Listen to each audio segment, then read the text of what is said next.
There's a moment many women come to quietly. It's not dramatic, it's not loud. It's the realization that somewhere along the way, they learned how to leave themselves in order to belong or to survive or to be loved. If you've ever ignored your needs, minimized your truth, or talked yourself out of what you felt just to keep the peace, this episode is for you. This space honors all paths of connection, healing, and family, grounding ourselves in sacred teachings as we are anchored in ancient roots, ready to rise from the soil of our past. I'm Irene Stupski, here to guide you through stories, insights, and spiritual practices that will help you heal and rediscover your true Welcome belonging. back to Angels, Adoption, and Ancestors, soon to be Divine Angelic Guidance, as we shift into something more powerful.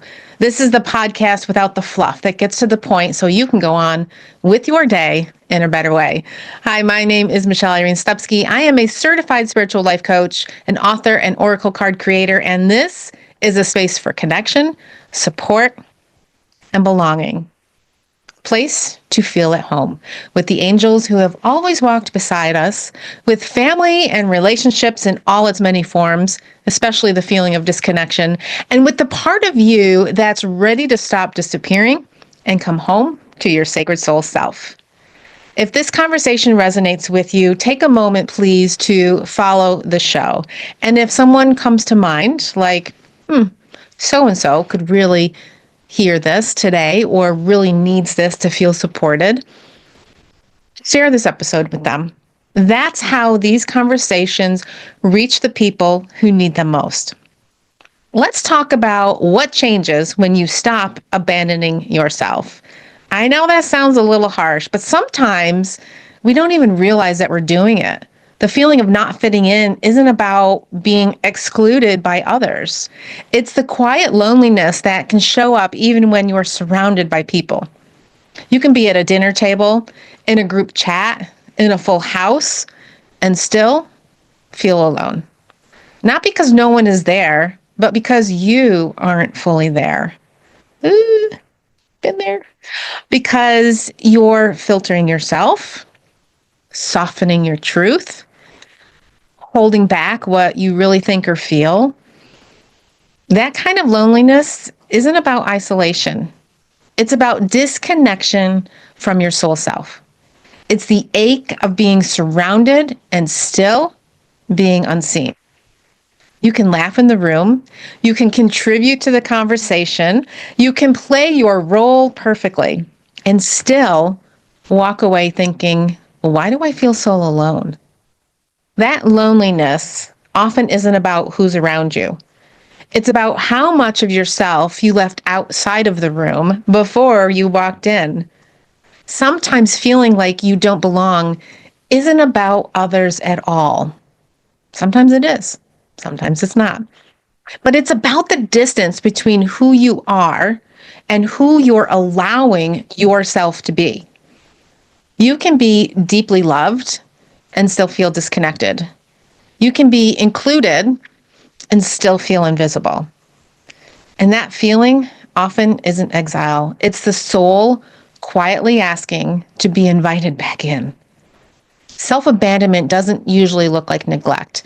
It looks like saying yes when you mean to say no, staying quiet to avoid discomfort or argument, being understanding instead of honest, but you should still be understanding through that honesty, pushing through when your body is asking you to pause. Most women don't choose this consciously. It's something that we've learned. We've learned that connection requires adaptation, that love requires compliance, that belonging requires silence. And over time, that pattern becomes invisible until the disconnection sets in. That's where we feel we don't belong. For me, I learned self-abandonment early on. As an adoptee, I learned how to read what was expected of me. I would try to anticipate ahead of time to be ahead of it, right?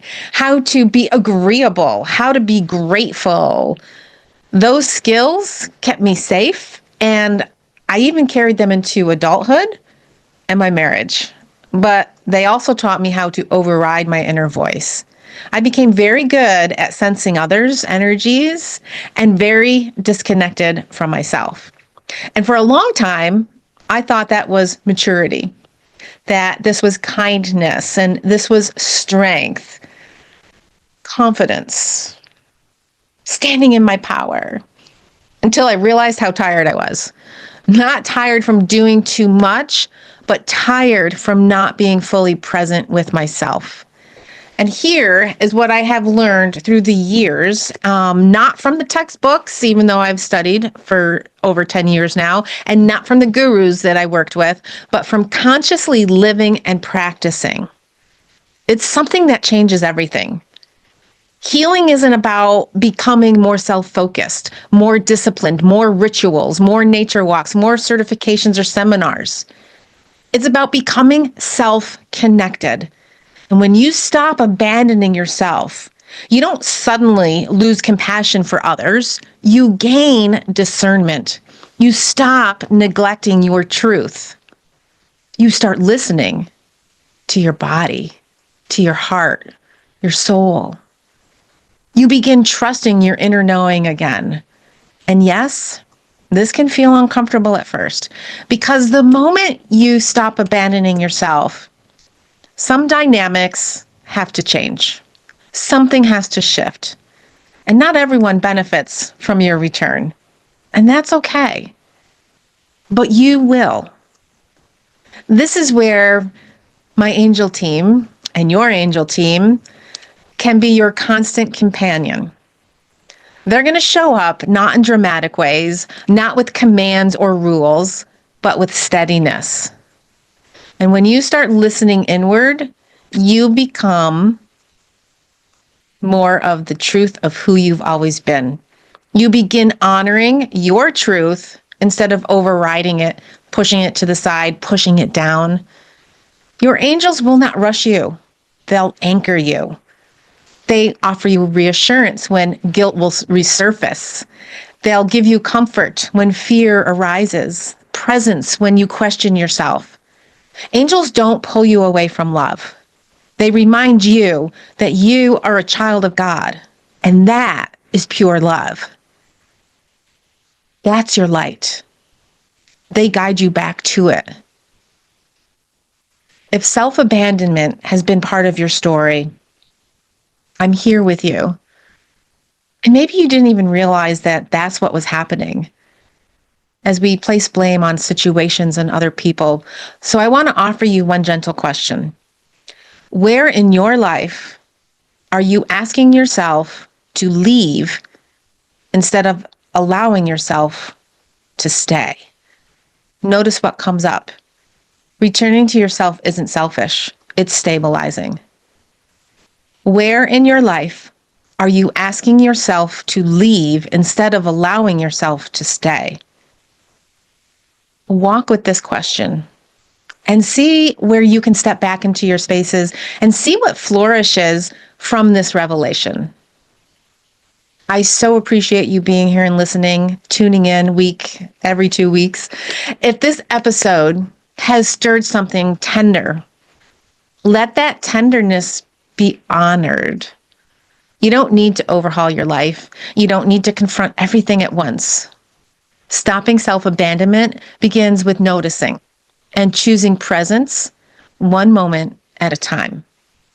And so if this conversation resonated, please be sure to follow the show so you don't miss what's coming next. If you download on Spotify, you can listen to it even when you're in airplane mode or along the way to work in the morning. Share this episode with someone who might be ready to come home to themselves. Angels, adoption, and ancestors grows through connection, not clicks. And don't forget, we're switching to divine angelic guidance very soon as we are shifting the title, but not the content, as we ride the wave of this divine guidance and reconnecting to our soul self.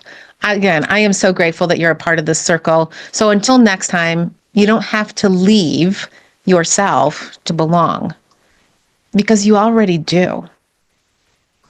See you next time.